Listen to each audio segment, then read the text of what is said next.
बच्चों good morning. आज आपको हम वृत्त पढ़ाने जा रहे हैं। जो हमारे बच्चे पहली बार हमारे चैनल को देख रहे हैं वो सब्सक्राइब कर लें और बेल आइकन को दबा दें, जिससे पल पल की आपको जानकारी मिलती रहे। जैसे हमारा कोई नया वीडियो अपलोड होगा आप तक तुरंत पहुंच जाएगी। तो बच्चों हम देखते हैं वृत्त के बारे में। सर्कल, इसे आप कक्षा 9 में पढ़ाए थे, इसे आप कक्षा 9 में पढ़े हो। वृत्त में देखिए, ये आपका वृत्त की परिभाषा देनी है। केंद्र है तो आप जान लीजिए वृत्त किसे कहते हैं, यानी कि एक बिंदु का बिंदु पथ जिसकी किसी स्थिर बिंदु से दूरी नियत हो। मतलब समझो, एक बिंदु का, जैसे कोई बिंदु है, एक बिंदु का बिंदु पथ जिसकी एक स्थिर बिंदु से दूरी नियत हो। मतलब चाहे इस स्थिर बिंदु से दूरियां क्या हो, नियत हो। चाहे ए है, चाहे बी है, चाहे सी है, चाहे डी है। यानी कि वृत्त की परिभाषा क्या होगी, एक स्थिर बिंदु का, यानी एक बिंदु का बिंदु पथ, एक बिंदु का बिंदु पथ जिसकी एक स्थिर बिंदु से दूरियां क्या है, नियत है। परिभाषा इसकी होती है। वृत्त किसे कहते हैं, एक बिंदु का बिंदु पथ, एक बिंदु का बिंदु पथ, बिंदु पथ जिसकी एक स्थिर बिंदु से, जिसकी एक स्थिर बिंदु से दूरियां नियत हो, नियत हो, उसे क्या कहते हैं बेटा, उसे आप वृत्त कहते हैं, वृत्त कहते हैं। जैसे देखिए आप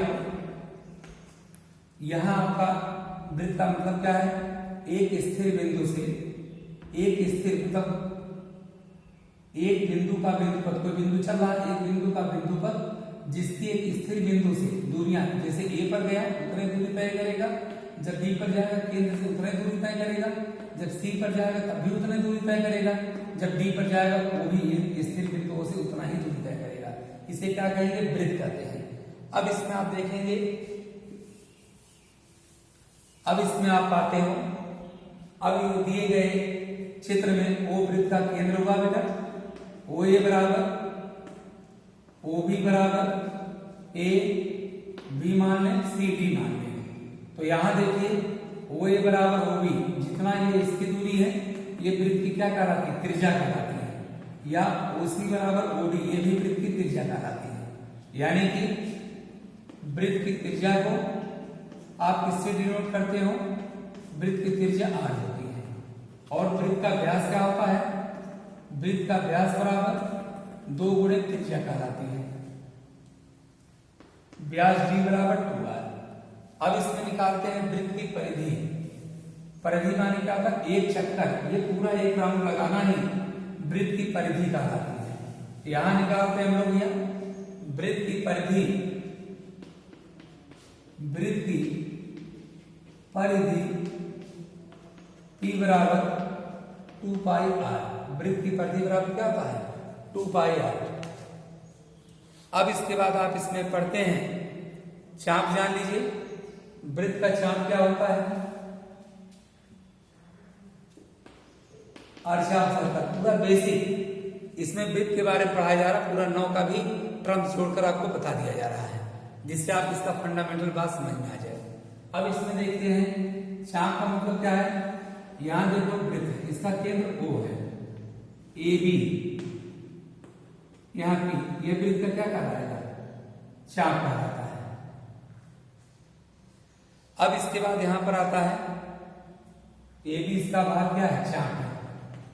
चाप क्या है इसका, ए बी, ये पार्ट इसका चाप कहलाता है। अब इसके बाद एक जीवा जान लीजिए, इसमें जीवा क्या होता है। अगला टॉपिक जानेंगे वृत्त की जीवा। जैसे दिए गए चित्र में O वृत्त का केंद्र है, चाहे आप कहीं भी ले जाइए, PQ, यह रेखा PQ है, ये वृत्त की क्या कहलाती है, जीवा कहलाती है। वृत्त के कहीं से भी खंड से पर जाने वाली रेखा क्या कहलाती है, वृत्त की जीवा कहलाती है। आपकी ये भी जीवा हो सकती है, ये भी जीवा, ये भी जीवा, ये भी जीवा, ये सब वृत्त क्या है, जीवाएं कहलाती हैं। ये वृत्त की जीवा हो गई। अब इसके बाद आप इसमें पढ़ते हैं वृत्त की छेदक रेखा। अब आप पढ़ोगे वृत्त की छेदक रेखा। जैसा कि नाम से ही स्पष्ट है, वृत्त की छेदक रेखा किसे कहते हैं। तो जानिए, जो वृत्त को दो पृथक पृथक बिंदुओं पर प्रतिच्छेदित कर दे वही वृत्त क्या कहलाती है, छेदक रेखा कहलाती है। जैसे दिए गए चित्र को आप बनाएंगे, जैसे ये आपका दिया गया चित्र वृत्त है, इसका वृत्त का केंद्र O है, कोई रेखा यहां जा रही है ये भी, ये क्या कर रही है, ये वृत्त को दो बिंदु A और B पर क्या कर रही है, पृथक पृथक छेदित कर रही है, प्रतिच्छेद करती है। यही वृत्त की क्या कहलाती है, छेदक रेखा। मतलब परिभाषा लिखोगे, वह रेखा, परिभाषा इसकी है, वह रेखा जो वृत्त को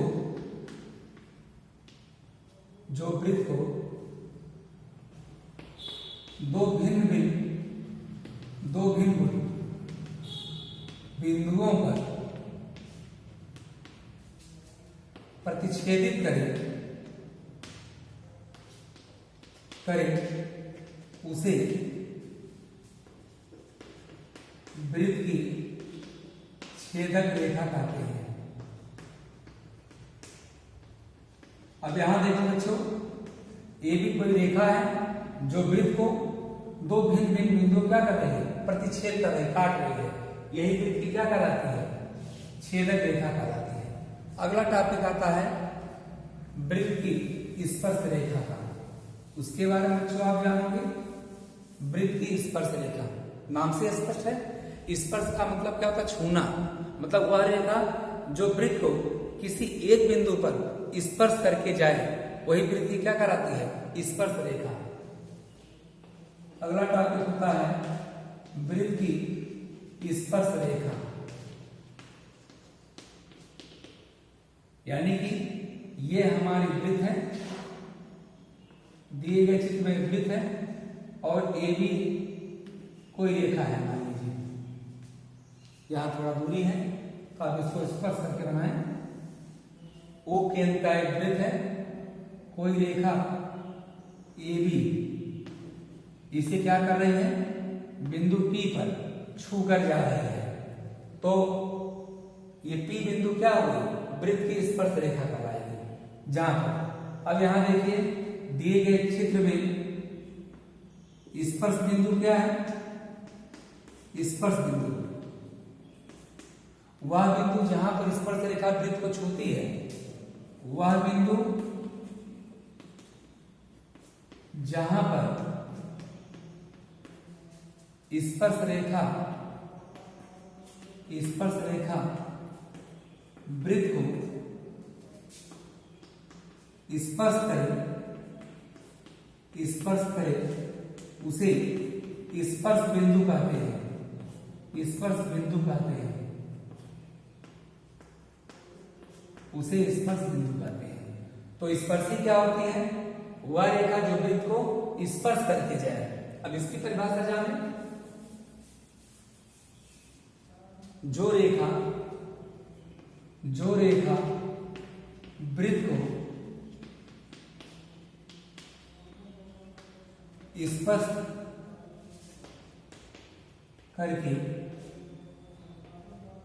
करके जाए उसे वृत्त की स्पर्श रेखा कहते हैं, स्पर्श रेखा कहते हैं।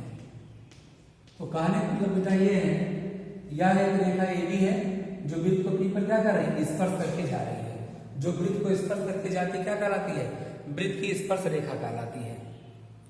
अब इसके बाद टॉपिक आपका आता है स्पर्शी हो गई, छेदक रेखा हो गई, इसका हमने परिभाषा दे दिया।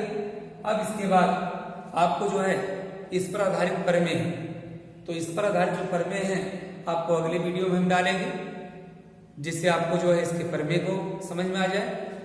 आपको ध्यान देने योग्य बातें हैं, ज्योमेट्री जो चैप्टर होता है वो प्रमेय पर आधारित होता है और सबसे पहले ज्योमेट्री शुरू करने से पहले जो टॉपिक हमारे शुरू हो रहे हैं उस पर रिलेटेड जो पिछले कक्षाओं में बातें हैं उसको आपको जानना आवश्यक होता था। इसलिए हमने क्या किया, ब्रिज चैप्टर शुरू करने से पहले ब्रिज संबंधित परिभाषाएं जो आप कक्षा 9 में पढ़ चुके हैं उसको दर्शाने की कोशिश की गई है, जिससे आपको पिछली कक्षाओं की बात समझ में आ जाए और ये जो नया टॉपिक जो शुरू किया गया है जिससे स्पष्ट ढंग से आप समझ सके। तो बेटा तब तक के लिए बेस्ट ऑफ लक। इसके बाद आपको नेक्स्ट वीडियो में आपको हम ब्रिज संबंधित पर में आपको बताते हैं। Best of luck.